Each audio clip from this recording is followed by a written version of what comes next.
All right, I'm back. Raise your hand if you're back. I see some of you back there. Noel, good to see you. Sandy, welcome.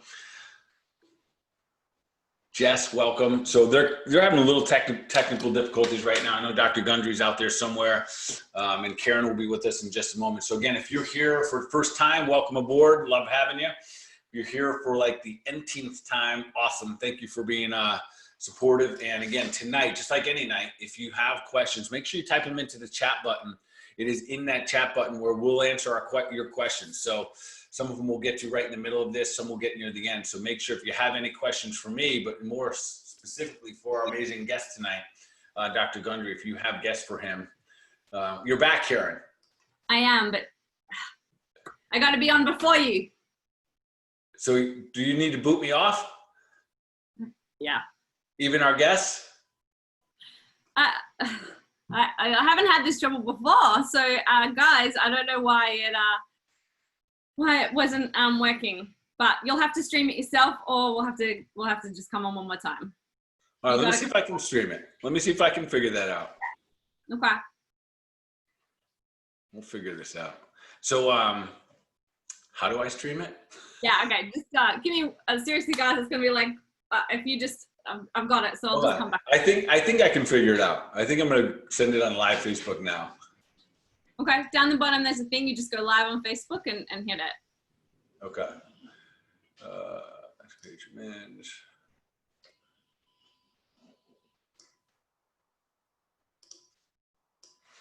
We'll see if this works. Well, it might be having a hard time going there because it didn't go live for me either on Facebook. Did it just go 404? Yeah.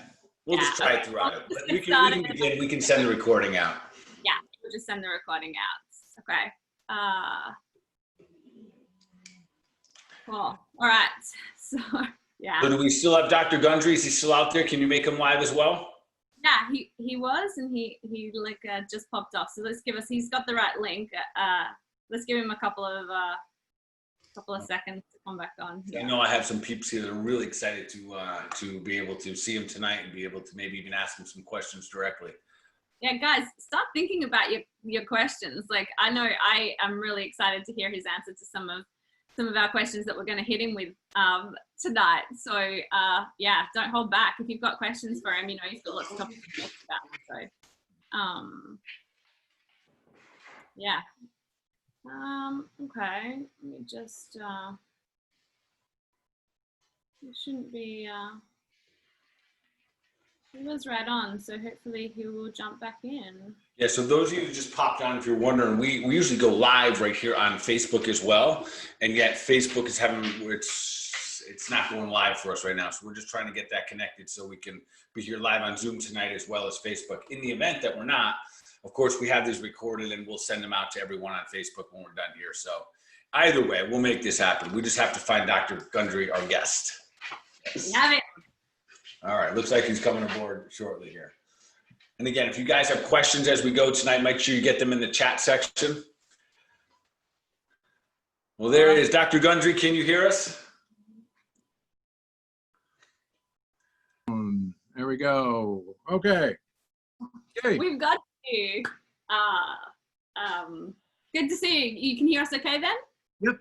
Everything okay. Perfect. Thank you so much. Look, we are so excited for another episode of the Health Made Simple show. As per usual, I'm going to intro our host here, Dr. Bart, and then our amazing special guest, and then we'll dive in. So, Dr. Bart has been a healthcare provider for over 20 years, practicing a range of modalities, including chiropractic, acupuncture, kinesiology, nutrition and supplementation, and functional testing out at his clinic, Balance Health Studio in Seagrove Beach, Florida. He's also the founder of the Health Edge program, which is a virtual health program for entrepreneurs and executives wanting to up-level their health and take it to the next level. So he has helped thousands of people around the world, including athletes, celebrities, and so we always love to get your clinical expertise on our topics, Dr. Bart. And as I said, tonight we have a really special guest. We are so blessed that you've joined us today, Dr. Gundry. So Dr. Stephen Gundry, MD, is a renowned heart surgeon, 4 times New York best-selling author and physician scientist. So Dr. Gundry is the leading expert on the lectin-free diet as the key to reversing disease and boosting longevity, as explained in his 2017 book, The Plant Paradox. So his second breakout book, The Longevity Paradox, there you go, how to die young at a ripe old age, and we love that. He provides an innovative plan to actually get younger as you age. So then his 5th book in the Paradox series is the Plant Paradox Family Cookbook. I've got to check that one out. I have read your other books, but I'll have to have a look at your cookbook. Anyway, that was released last year, and his next book will be The Energy Paradox, which will be published next February, if I'm correct. So he practices medicine 7 days a week at his waitlist only clinics, the International Heart and Lung Institute in Palm Springs, California, and the Center for Restorative Medicine in Santa Barbara. So he's also the co-founder of Gundry MD, which is a wellness brand and supplement line. Look, there's so much to say about you. I just got to keep going, right? And we just had someone in the chat already be like, hey, his cookbook is amazing. So there you go. I will have to, I will have to check it out. And you've got an awesome podcast. So thank you so much for coming to chat with us today. Hey, thanks for having me. Appreciate it. And nice dog in the background there, Dr. Bart. Yeah, so you might see a couple. I've got half of my crew here tonight, so there's a couple that'll be wandering around. So I want to, just get an extended thank you for being on tonight. So when I started to talk to our tribe and a lot of my clients and patients that you're on tonight, they got excited. So I want to tell you a little story about how I first heard your name when I first heard about your first book. I thought it was long ago, but I look back and it was probably about 3.5 years, maybe pushing 4 years ago. One of my clients up in Atlanta, I'm down in Florida, we were talking, and she said, hey, Doc, have you ever heard about this plant paradox thing? So I haven't really heard much about it. And I think that's about when you first published the Plant Paradox book. Paradox was, 3.5 years ago now. Okay, so this is right when it first came out. And she said, well, I've been doing this Plant Paradox. I've done all these other things and they're all worked a little bit for me. And I started this Plant Paradox and boom. And I've worked with this girl for a period of time and she just started to shed weight and energy came back. So I was like, all right, I gotta do some speed learning here and figure out what's going on. So thank you for being here. I appreciate it. For the last several years now, I've incorporated a lot of your teachings. I got to read up on all your books. I didn't read up fully on the longevity books. I'm looking forward to doing that as well. Yet before we start into it, I'd love to hear a little about your story. You're a cardiothoracic surgeon. You're a heart surgeon. And yet here you are talking about nutrition. Can you give me a feel? Like, how does that happen? Because you're not just your everyday surgeon. When I looked into your resume, you have inventions, you've read, wrote numerous amounts of papers and books. So how does that happen? Because that's not easy. You basically have transitioned your life. Yeah, what a stupid idea. Again, I won't bore your listeners because it's in the books, but 20 odd years ago, I was a very famous heart surgeon, chairman of heart surgery at Loma Linda University, and my partner and I, Leonard Bailey, pioneered infant and pediatric heart transplantation. I invented devices that are used every day to keep the heart alive during heart surgery. I was one of the original 20 surgeons selected to implant the artificial heart. I was the father of minimally invasive heart surgery. The Gundry mini sternotomy is used to access the aortic valve. Anyhow, so a guy was sent to me from Florida, from Miami, Florida, by the name of Big Ed. And Big Ed was a big fat guy, obviously the name, and he had inoperable coronary artery disease. That means he had so much crud in his arteries that you couldn't put stents in them, you couldn't do bypasses. And he was 48 years old, and he, like many other people, would go around the country looking for idiots like myself to operate on him. And my co-idiots would send him away saying, no, nothing can be done. And so he arrived at Loma Linda bearing his angiogram from Miami 6 months earlier. And I looked at his angiogram, the movie of his heart, and I said, yeah, you know, I hate to tell you, but these guys are all right. There's nothing, you know, I'm going to do for you either. You know. He says, well, here's the deal. I've been on a diet for 6 months. I lost 45 pounds. Now, this guy was 265 pounds when I met him. And he says, I went to a health food store and I bought a bunch of supplements. And he actually brought in this huge shopping bag full of supplements. And he says, you know, maybe I did something in here. And, you know, so I'm scratching my professor beard going, yeah, well, oh, good for you for losing weight, but that's not going to do anything in here. And I know what you did with all those supplements. You made expensive urine, which I firmly believed back then. And he said, come on. You know, I've come all this way. Why don't we get a new angiogram? And I go, and, you know, let's not waste our time. But he says, come on. So we did. And this guy, in 6 months' time, cleaned up 50% of the blockages in his coronary arteries. 6 months' time. Mm. And I, number one, never seen anything like it, never been told that that could be done, never seen any proof of it. But there I am staring at 2 angiograms. So he starts telling me how he designed his diet and starts showing me his supplements. And just fortuitously, I had a special major as an undergraduate at Yale University in the dark ages. And it was on human evolutionary biology, on how you take a great ape, change its food supply, change its environment, and prove that you arrive at a human being. And I got an honors on my thesis, and I gave it to my parents. So he starts describing this diet, and holy cow, it's my thesis from Yale. And I was a big fat guy as a heart surgeon. I was running 30 miles a week, going to the gym 1 hour every day, and eating a healthy, low-fat vegetarian diet at Loma Linda. And, you know, I weighed 228 pounds, and I had arthritis and high blood pressure and pre-diabetes. I had migraine headaches when I did baby heart transplants. Don't recommend it, by the way. And so anyhow, I called my parents and I said, you have my thesis. It's actually up here in the cabinet. And I put myself on this program, and I lost 50 pounds my first year. And I started taking a bunch of supplements, actually based on my research of how to protect the heart. And so anyhow, I started taking people that I operated on at Loma Linda and say, here, I want you to, you know, eat these foods, and I want you to go to Costco or Trader Joe's, and I want you to buy some supplements. There was no Amazon back then. And lo and behold, these people that I operated on, their high blood pressure went away, their diabetes went away, their arthritis went away. And so after about a year of doing this at Loma Linda, terrible day in my life, I looked in the mirror, I said, wait a minute, I've got all this wrong. I shouldn't operate on people and then teach them how to eat. I should teach them how to eat, and then I won't have to operate on them. And as a heart surgeon, that's really stupid. I mean, it's just really stupid. So, you know, I asked my wife's permission.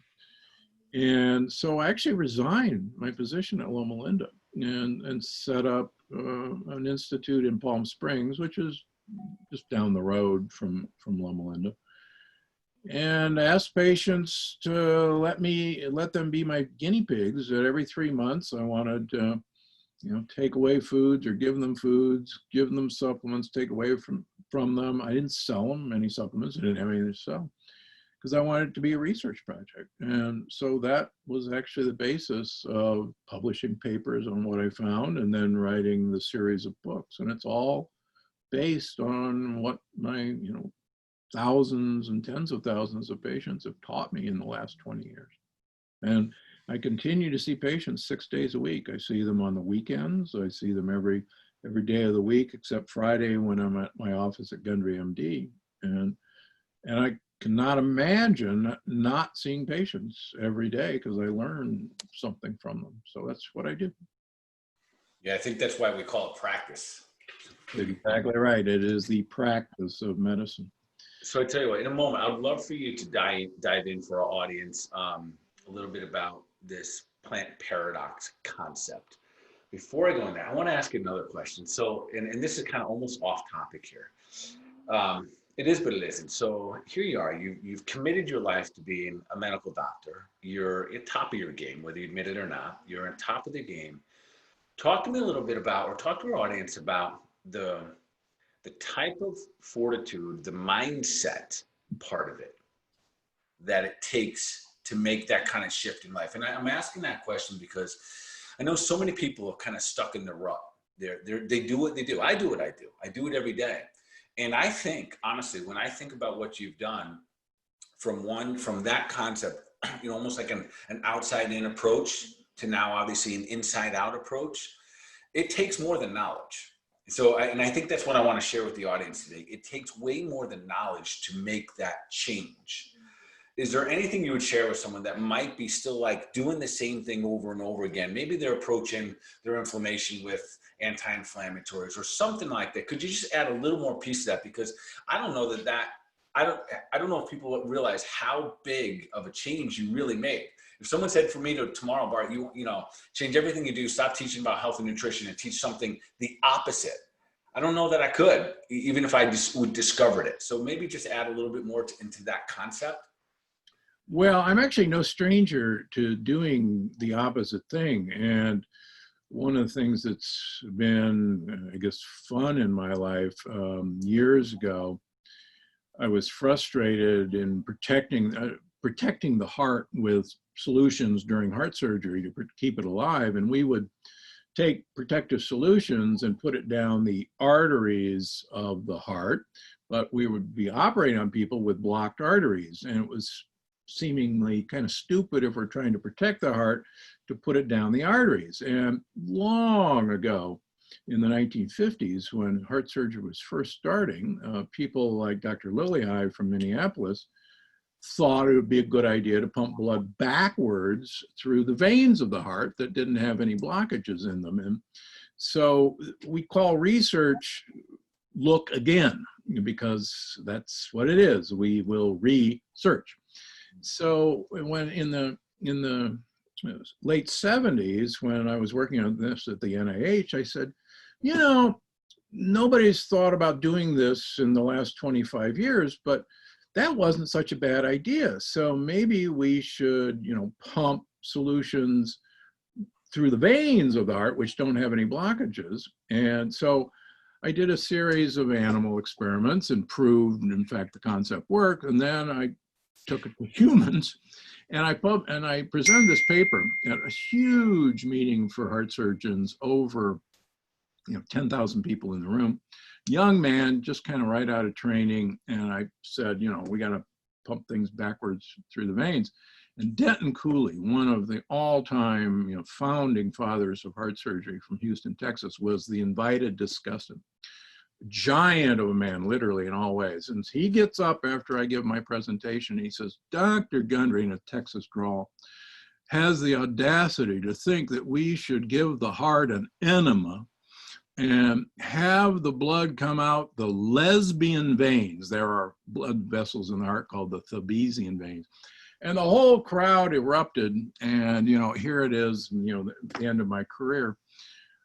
2 years later, it was the standard of protecting the heart for all operations. And I became one of the only fellows of the Denton Cooley Society. He wasn't trained by Denton Cooley, and we became fast friends until his death. So I like kind of going backwards. So, it was actually, in a way, when you see something that is, goes totally against your training, but you see the results, both in myself and then in any patient I actually tried it on, there's something, I guess, deep down that says, well, yeah, you have to challenge conventional wisdom. And it's like General Patton said, if everybody's thinking alike, then nobody isn't thinking. It's like somebody's not thinking. And Carl Sagan said the purpose of advancing science is to question conventional wisdom. And so, yeah, was it hard? I mean, yeah, we took a real hit on income. You can do fairly well as a professor of heart surgery in an academic situation, and you can't do very well teaching people how to eat. But, that still, it didn't matter because, I'd see people, with Crohn's disease that within 6 months, the Crohn's disease is gone and they're gaining weight, or so I'm just like a kid in a candy store. So every time I'd say, I can't keep doing this. And, my attorney would say, you got to declare bankruptcy. And I go, I got to keep doing this because, here's these people. So anyhow. Yeah, that's it's an interesting story to see how it happens, because I think there's we all face these little journeys in life that challenge us, and we have to make decisions. So we're grateful that you made the decision to keep on kind of following your heart and following your passion. So let's dive in a little bit. Speaking of going against conventional wisdom and what's always talked and told, this concept tonight is going to be new to a lot of our listeners: the plant paradox. Dive in for me. If you were to simplify, what is this thing that we call the plant paradox? Well, so everybody thinks I hate plants, and there's actually a few people who claim I'm the father of the carnivore movement, because the ultimate diet of not eating plants, of course, is the carnivore diet. But that's not true at all. I'm a confirmed plant predator. But you really have to know which plants want to be eaten or want you to eat their fruits, and which plants absolutely do not want you to eat them or eat their babies. And we have to understand that the evolutionary principles of animals, wanting to survive and having their babies survive, applies to plants as well. And plants were here first. They had no predators until insects arrived. And insects were the first plant predators. And plants couldn't run, hide, or fight. So they could use biologic warfare. They actually can turn sunlight into matter, and we haven't figured out how to do that yet. So they can make, among other defensive systems, lectins. And lectins are sticky proteins that seek out sugar molecules in their predators, and those sugar molecules line our intestinal tract, they line our joint surfaces, they line our blood vessels, is how I got interested in them, and they actually line the spaces where nerves communicate to each other. And it was actually how they attach to the space between nerves to a sugar molecule called sialic acid that prevented insects from moving. And so a paralyzed insect is actually a pretty doggone good way to get rid of your predator. Were to a plant just a giant insect. Now, so when I started looking at the effects of lectins, and lectins have been known about since the mid-1800s, they're how blood is typed to this day. And we can use lectins to attach to the sugar molecules on red blood cells. And if they attach and clump, they cause red blood cells to agglutinate, to clump. And that's how we type blood. So there was a very popular diet a number of years ago called the blood type diet, or eat right for your type. And it was wildly, panned by really smart MDs who knew better. But Dr. D'Amato actually knew a lot about lectins, but I think he was smart in those days. It really wasn't a lectin avoidance diet. It was a blood type diet. And since most people were type O's, he decided that type O's were kind of meat eaters. And since most people are type O, it was a really popular diet. But if you dig into all of his writings, which I have, he was really, really knew how lectins worked. And so I really appreciate, all the learning that came before me. When HarperCollins bought my book, lectins was definitely a part of the book, but I wanted to tone it down. They said, oh no, this is so crazy. We love this. And we are going to go, go for it. And I say, are you sure? And they said, yeah. And of course, that was, 36 foreign languages later that the plant paradox has been translated into. So lectins are the #1 cause of leaky gut. Dr. Fasano at Johns Hopkins, who's now at Harvard, showed that gluten, which is a lectin, is capable of producing leaky gut. And other lectins, which actually worse than gluten, are able to do that. I've published papers on lectins causing leaky gut and making sticky blood vessels and promoting atherosclerosis. There's beautiful papers in the literature with monkeys using peanut oil. Peanut lectin is a very nasty lectin, and you can produce atherosclerosis in monkeys by giving them peanut oil.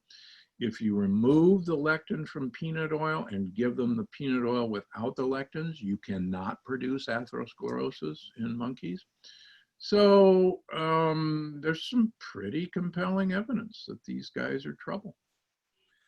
You know, it's interesting that you know, it's that this book is new to some say, you know, a couple years old, because these foods have been around for a real long time. So I remember when I first read it and I thought, well, let me look at some of these foods. This is like comment, like you would think, oh, well, tomatoes were on there. I remember I've been eating tomatoes since I was born, right? So talk to me about some of that concept, because I think, you know, I think for the people who say, all right, well, what are the common foods that are in there? And you say, well, I might eat a lot of these.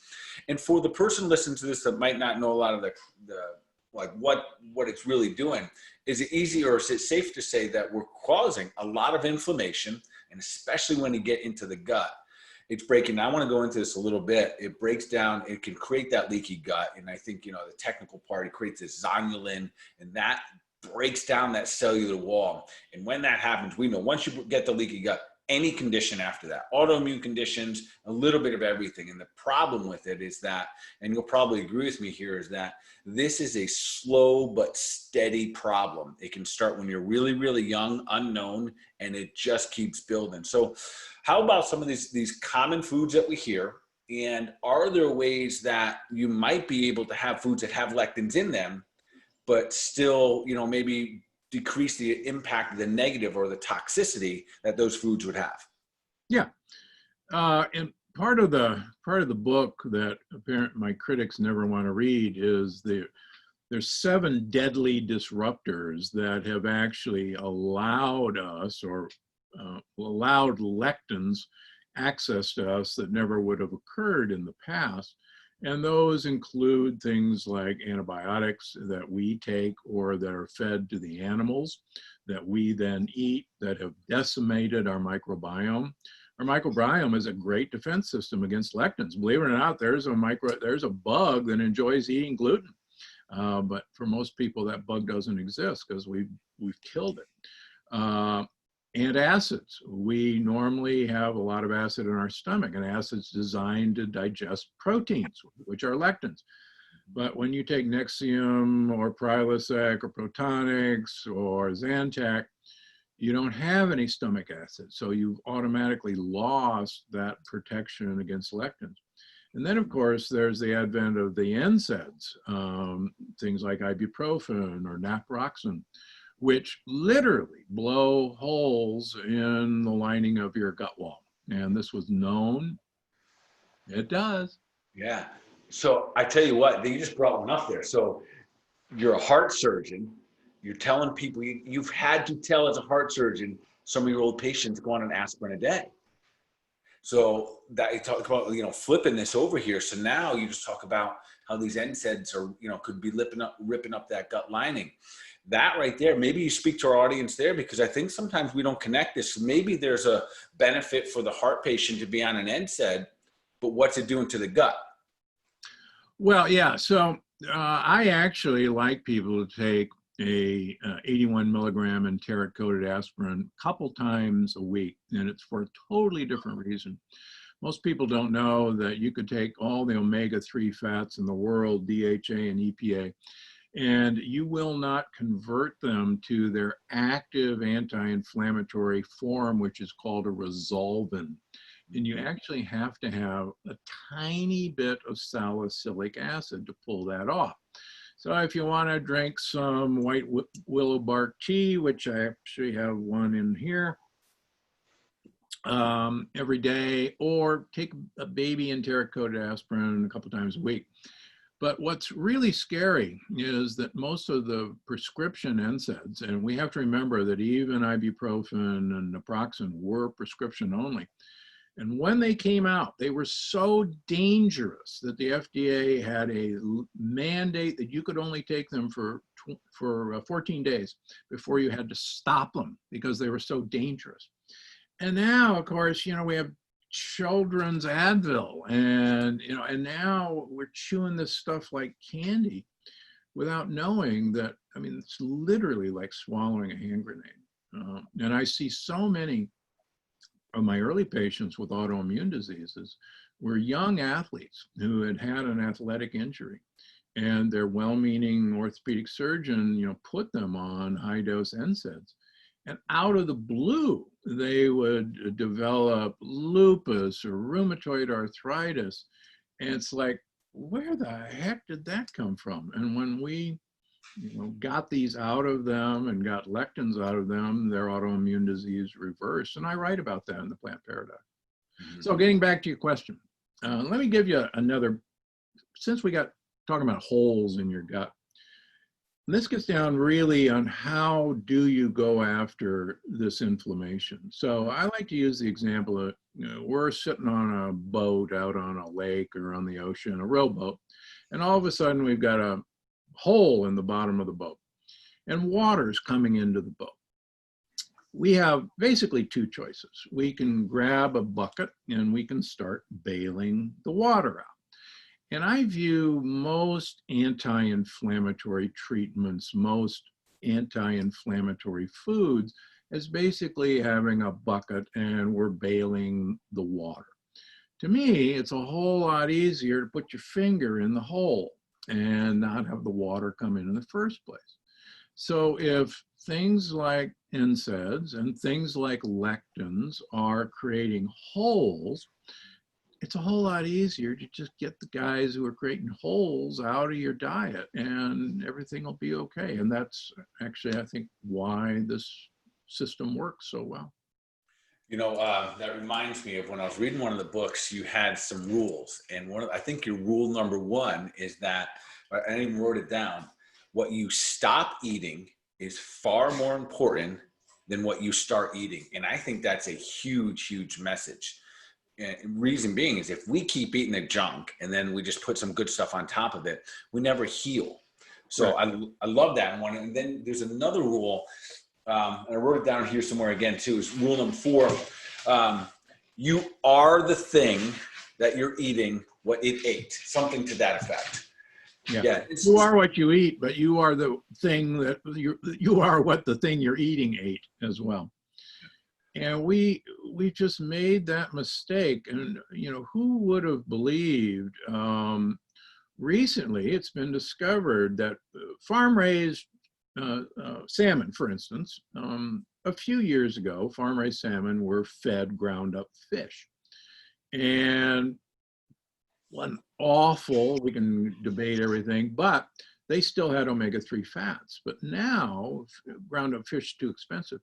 So we now feed organic farm-raised salmon, organic corn, and organic soybeans, which are mostly omega-6 fats. And believe it or not, they have the same enzyme systems to take those omega-6 fats and move them up the inflammatory fat chain, just like chickens do. And so we feed our organic chickens, organic corn, and organic soybeans. So now a couple of things which have been really good for us 50 years ago, or even 10 years ago, now are these inflammatory foods. And we eat, but I eat organic chicken and I eat organic salmon, and why do I have all this inflammation? Because they're not a chicken anymore. A chicken is an ear of corn with feathers. Yeah, I think, because I think either the work that you've put out that I've read, that you can even now find lectins in meat.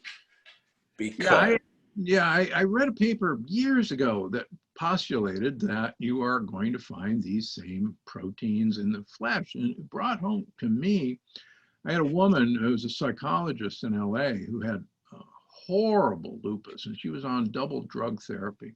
And she understandably wanted to get off of it. And so we got her off of her of her drugs, and her lupus, she had rashes everywhere. It was really pretty horrible.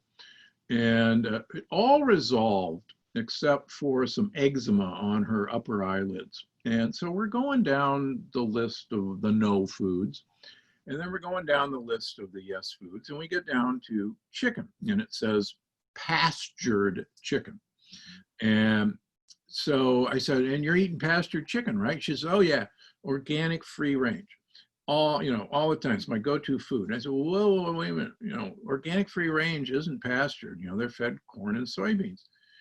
And I said, I'll tell you what, let's do a little experiment. Just get rid of chicken out of your life and, call me in a month. So she calls me in 2 weeks and she says, the eczema's gone. And she said, it was the chicken. It was the organic free range chicken. I said, yeah, you are what you eat, but you are what the thing you're eating ate. And boy, that just drove it home to me. Just, wow. Yeah, I jokingly have told my patients for, probably like 2 decades now that I have to try to get them to avoid pork the best I can because pigs eat poop. So, yeah, so it's usually a simple one. And but it leans to that very conversation that if what we're eating also has a diet that's either not meant for them or they're eating junk, we are consuming that junk as if we were putting it on our own plate as well. So let's continue to move forward here. And so we talked a little about there's a possibility you could even find a lectin in your meat. So let's talk about how do we take some of these everyday foods, if we even can, a tomato, a cucumber. What is the option? What is the option for someone that absolutely loves their pizza sauce or their salsa? How can they somehow bring these tomatoes or these foods back into their life, back into their diet? Yeah, so it's really easy to peel and de-seed these foods. The lectins in general are in the peels and the seeds. And if you visit with any Italian chef for any length of time in Italy, you will find that Italians will not make tomato sauce without peeling and de-seeding tomatoes because everyone knows that these things are dangerous with the peels and seeds. In fact, Italians would refuse to eat tomatoes for 200 years after Columbus, their native son, brought them back from America. In fact, they were called poison apples for a very good reason. And they detoxify it by removing the peels and seeds. The Southwest American Indians, peppers are American in nature. The Southwest American Indians have always roasted their peppers, peeled and de-seeded them before they eat them or grind them into chili pepper. So cultures have always figured out a way to detoxify lectins. Even the Incas, everybody points to the Incas, oh, they eat quinoa and, big, strong warriors. Well, the Incas actually soaked their quinoa for 48 hours. Then they fermented it. They let it rot, and then they cooked it. And the fermentation process is actually a very good way of killing off lectins. They'll let the bugs eat the lectins, let the fungi and the yeast eat the lectins. The other thing that I talk about is pressure cooking beans. So beans and legumes can be great, but they're some of the highest content of lectins around. And I recently had Joel Fuhrman on my podcast, who was once a vicious critic of mine. And I have a lot of respect for Joel Fuhrman. He's an anti-fat guy, but that's okay.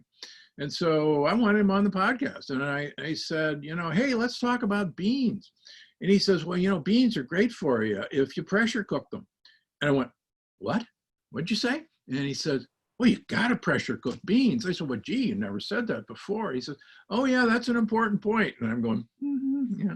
So I have beans several times a week. I post them on Instagram and people say, Gundry hates beans. Well, you got to understand your enemy and you got to defuse your enemy and then use them to your advantage. So maybe that's good advice for life. I don't know. Yeah. So how would, say someone's listening to this first time, and how would they, if they're eating lectins, they look down and they eat peanuts and they eat cucumbers and they eat tomatoes and they eat beans, what would you suggest? Where do they start? What's a good way for them to start? What would they maybe feel or not feel? So I think the first thing is get, in general, grains out of your life. There's no such thing as a healthy grain except millet and sorghum. Millet and sorghum do not have lectins. They don't have a hull. Anything with a hull has a lectin in general. So even buckwheat, unfortunately, has a lectin. Even amaranth has a lectin. The idea that ancient grains are somehow better for you, number one, wheat's only been around for 10,000 years. Rice has only been around for 8,000 years. Most people who eat rice take the hull off of rice and eat it white. 4 billion people use rice as their staple, and 4 billion people can't be that stupid. So we've always had these methods of getting, the hulls off of grains.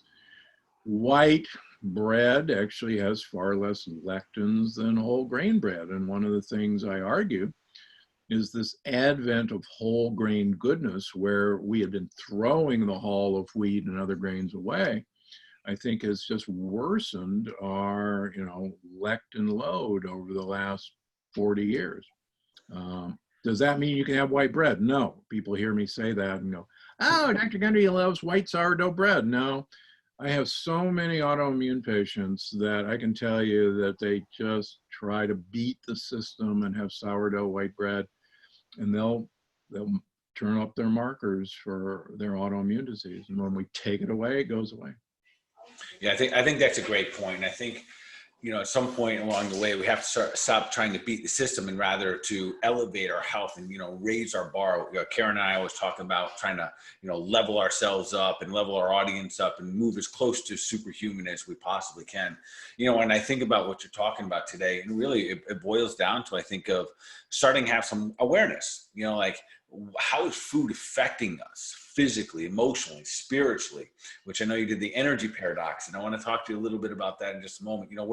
We have a 30-day challenge coming up, and it's kind of the perfect timing in the world right now where we're off, energetically, we're off with our rhythm. We're off with our little bit of everything. And I think awareness is where it all starts. That willingness to have some awareness and a willingness for us to say, all right, time out maybe on my diet for a little bit here. What if I take a 30-day blank or a 60-day blank? And I think you do have a program. Is that correct? Don't you have a 6-week plant program? Yeah, we have a paperback, which is the Plant Paradox Quick and Easy, which is a 30-day program complete with meals for every day. And we did it. We actually put it out as a paperback so that people could, kind of for cheap, have access to the program. And it's consistently been one of our bestsellers. It's a New York Times bestseller as well, and still is way up on the Amazon charts now 3 years later. So yeah, there's 30 days challenge, and I think this is a great time for reset. For one thing, many of us are still, stuck in our home, and you got nothing better to do. We've actually seen, it's interesting with our patient population, we've seen two directions with COVID. One has been, well, I'm stuck at home and I might as well learn how to cook and I might as well follow this. And we have some people, their inflammation markers are gone, they're feeling the best they've ever been. Other people, it's time to feel sorry for ourselves and we need comfort food, and I'm just gonna load up on pasta and sourdough bread and pizza, and their markers just look awful. And quite frankly, they feel awful, and they come in and go, this isn't going to be a good test. I'm just telling you. And we go, yeah, you're right. How'd you know? Well, I can feel it. And I said, well, why do you keep doing it? Well, because, I'm depressed. And we don't realize, for instance, that we now know that the microbiome and the leaky gut actually is the major driver of anxiety and depression. Dr. Daniel Amen, who's really, one of the greatest psychiatrists who's recognized this, now thinks that most of mental health is actually from gut dysbiosis and leaky gut. But we've been looking in the wrong place. Yeah, and I think, that's one of those so important things. We don't often relate our emotions to our gut. There's another thing, I think it's in one of your books, and you talk about the health paradox. And as a natural healthcare guy for years, people have always kind of argued the point, well, we're living longer now than ever, even though there's more crap and just all this stuff going on. Yet, I think in your book, you talk a little bit about, yeah, we might be living longer, but we're not living better. We're living sicker. Yeah, speak to that for a moment. Yeah, and actually, that's even the fact that we're not living longer anymore. For the last 3 years, our lifespan has decreased in the United States, 3 years in a row.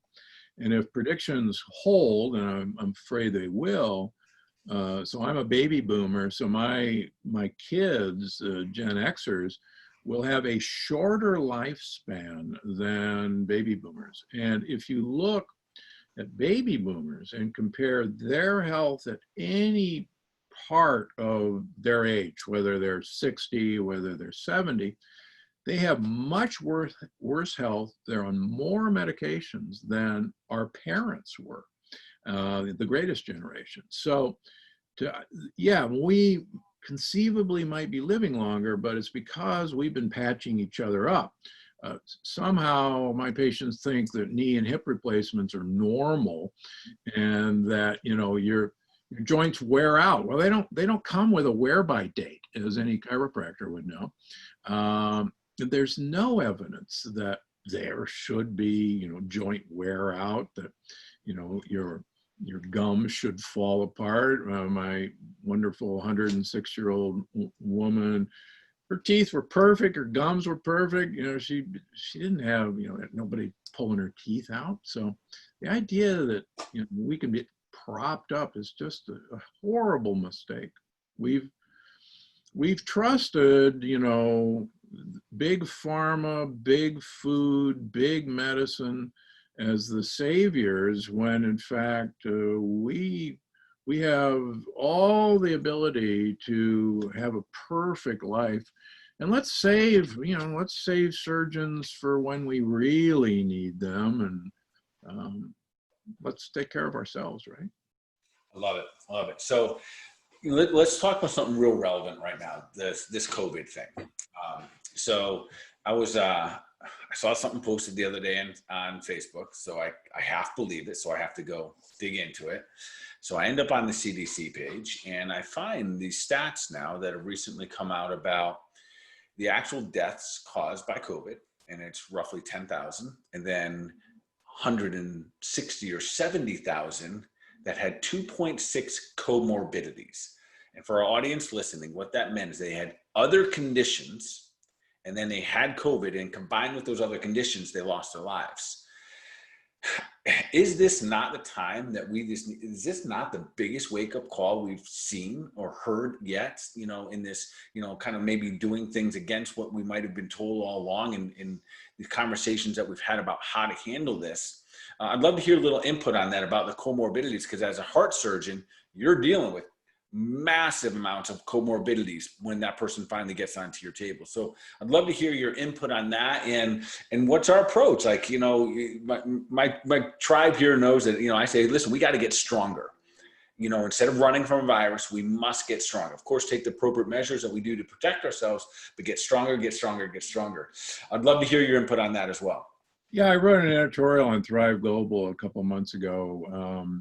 You're right. The idea that this is war, and the idea that we're sending ourselves out to do battle unarmed and without defense is just ludicrous. The other thing is, can you imagine Winston Churchill telling the Brits, just stay in your bunker and don't come out, and pretty soon, in a couple of years, the Manhattan Project will be finished and we'll probably finally be able to defeat the Germans? No, of course not. He says, we're going to fight them in the trenches, we're going to fight them on the beaches, we'll fight them in the air, and we're going to fight.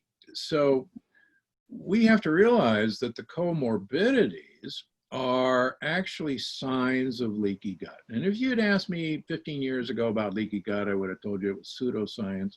But now we can measure it, and I can tell you that if you have a comorbidity, whether it's heart disease, whether it's lung disease, whether it's diabetes, whether it's arthritis, hypertension, you have leaky gut. And as I wrote in the editorial, you have your immune system is compromised by this leaky gut. And so it's no wonder that people, with comorbidities are the people who are dying. The other problem that we should understand is that when you have this chronic inflammation from leaky gut, your immune system is mostly down in your gut. About 70–80% of all your white blood cells line your gut and are in your belly.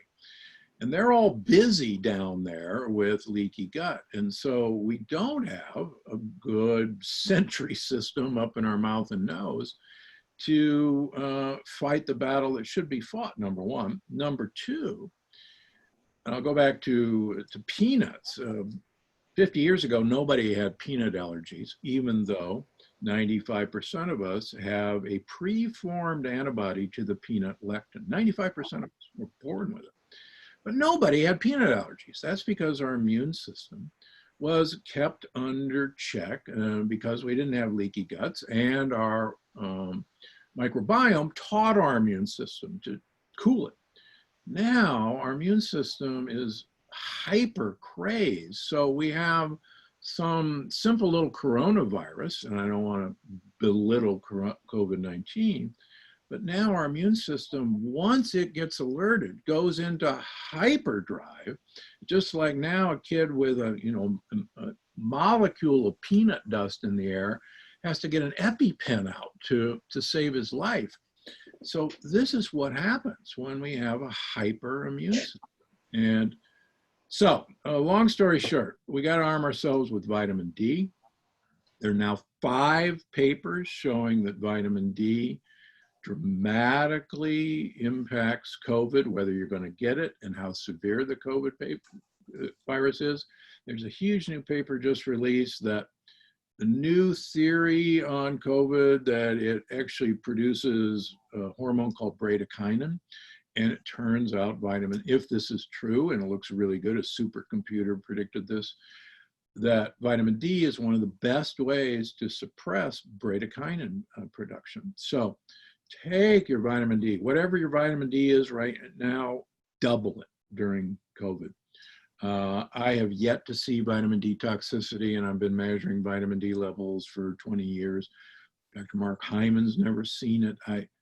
Maybe it exists. I've never seen it, but maybe it does. But Quest in the Cleveland Clinic now says a vitamin D level of 150 nanograms per milliliter is normal. It's not high. Get yourself some time-release vitamin C. Get yourself some zinc. Get yourself some selenium, or eat 3 Brazil nuts a day. Get yourself some quercetin or quercetin, however you like to pronounce it. Have some green tea, and stop eating sugar or things that turn into sugar. I mean, it's like crazy. A glass of orange juice will suppress your white blood cells for 5.5 hours after you have a glass of orange juice. Sorry, Florida. But it's stop eating a bagel. A bagel is 8 teaspoons of sugar. It's the last thing in the world we should be eating right now. Yeah, imagine if what you just said there in that 5 minutes, imagine if that was the message coming from, from above here. We wouldn't have had to shut down our economy, et cetera. So, I know sometimes we think that we've heard enough of this, but we've heard enough of this. It's time for us to continue to, to level up. So we're running short on time, but I'm going to have Karen ask you a couple of questions in just a moment. Give me just a quick, probably don't have enough time to cover this topic fully, but fasting. How important is, I'm a huge advocate of fasting, and my tribe here knows it. I'd love to hear your take on this, especially relative to healing up the leaky gut. Yeah, there's, just real quick, it was a beautiful paper written long ago, taking 20 women with rheumatoid arthritis. And they put them on a 20-day water fast. And every one of them, 20-day. Every one of them, their rheumatoid arthritis resolved. All the markers for rheumatoid arthritis went away. They then switched them over to a vegan diet, and 50% of them stayed with no rheumatoid arthritis, but 50% of them relapsed back into rheumatoid arthritis. Now, the vegan community, God bless them, uses that paper, and I see it all the time. Vegan diet cures rheumatoid arthritis. No, fasting cured rheumatoid arthritis, and maybe you got a 50-50 chance that it won't come back if you do a vegan diet. Now, I publish my results with my program. We have a 94% remission rate of autoimmune diseases at 6 months off of immunosuppressants by following the plant paradox diet. So fasting is great for you, but in our community in America, we have to be very careful about prolonged fasts beyond like 3 days, because we begin to liberate heavy metals and organopesticides and herbicides out of our fat cells where they're actually pretty safe. And we do not detox heavy metals well at all. And I go into that in the energy paradox as well as the longevity paradox. But time restricted eating, limiting the number of hours that you consume food may be the best solution to getting our energy back. And I go into that in the energy paradox. Yeah, I agree 100%. We literally could do a whole podcast on just that. That's how powerful I think it is and how many advantages have it. So I'm going to turn it over to Karen. Karen, do we have any questions for Dr. Gundry? And then also, of course, we have our last question that we always ask our guests here. So I'm going to turn it over here to Karen for a moment. We do. Yes, we always ask our guests the same question to end our show because we really like to it's the Health Made Simple show. We like to make health simple for everyone. But before we do that, where can people find out more about you, or where's the best place to go to check out your podcast? So they can go to the Dr. Gundry podcast, wherever you get your podcasts. We're on all of them. You can go to drgundry.com. You can go to gundrymd.com. You can sign up for my daily newsletter. I've got 2 Facebook pages, Instagram, Dr. Stephen Gundry, 2 YouTube channels. You can find me doing recipes and all sorts of fun stuff. So and if I'm not popping up on your computer every day waving at you about something, then I've done a terrible job. I love that. And your new book is released next year, correct? Yeah, the new book, I think will be out March 16th. COVID has been very interesting in terms of publishing dates, as you can well imagine. So I think the pub date is March 16th. Okay, awesome. Well, we'll have to check that out once it comes out for pre-sale. Yeah, it's already out for pre-sale on Amazon, and Barnes and Noble. So. Okay, awesome, nice. We'll put that in the show notes as well for this one. So our last question we always love to ask is, what is one action our listeners can take from this show to get started towards their journey of becoming superhuman? And for us, we talk about becoming superhuman as the best version of ourselves, becoming stronger in these times, really up-leveling our health. Well, I think the one action is actually the first rule in the plant paradox, and that is, what I tell you not to eat is far more important than what I tell you to eat. And I think we forget that. Jack LaLanne once had a very famous question. He says, do you wake your dog up in the morning for a cup of coffee and a donut? And of course you don't. And so our minds have been polluted by what's healthy and what's not, and it's come from big food. And we have to stop listening. And so that's my advice. Yeah, I love that. And I also love that we've got more people like yourself that's talking about this stuff, so it can come out and the public can be more aware, because a lot of people do get just information from their doctor or big food, big pharma. And so, we need shows like your podcast and hopefully this show to be able to show people what really is going to improve their health.